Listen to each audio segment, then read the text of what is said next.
Hi, my name is Adam Whitmer. I'm the founder and host here at ComplianceCohort.com. Now, this compliance clip is going to talk about the beneficial ownership requirements for nonprofit organizations.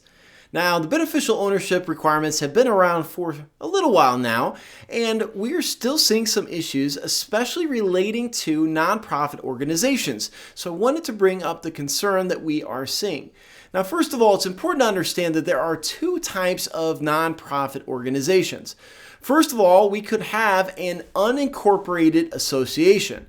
Now, an unincorporated association that is not registered with the state is a legal entity by nature, and sometimes churches and other small nonprofit organizations, maybe like homeschool groups, are unincorporated associations.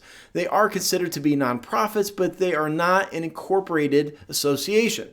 Now, if you recall from the beneficial ownership rules, unincorporated associations do not have to comply with the beneficial ownership requirements. Now, again, unless the state requires registration, and that is going to be state specific, but typically your unincorporated associations have no registration requirements in most states, or at least quite a few states, and therefore the beneficial ownership requirements do not apply to them.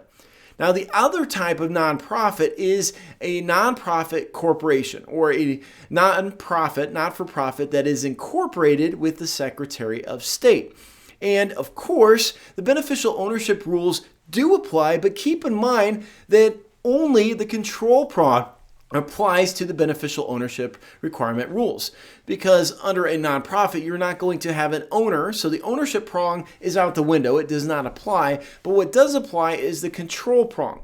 So we have two types, and it's important to understand the difference because, of course, one type, the unincorporated association, does not require beneficial ownership rules, but the nonprofit corporation does require beneficial ownership, at least the control prong and identifying who the beneficial owners are.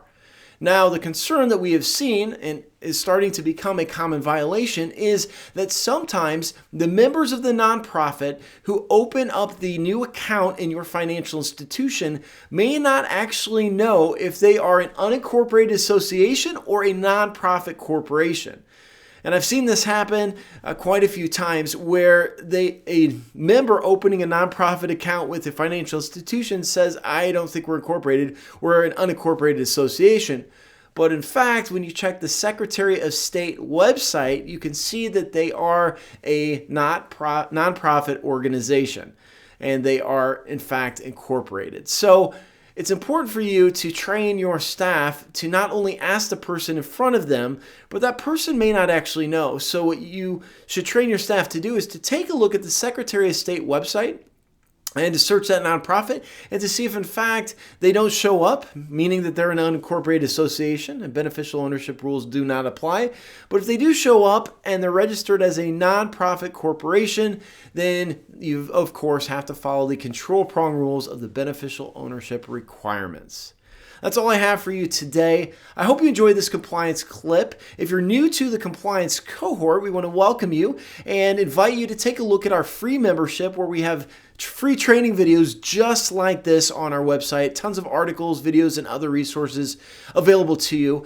If you are an existing member, we thank you so much for watching this video, and thank you for watching to the end because you never quite know what crazy thing I'm going to do at the end. Woo! All right.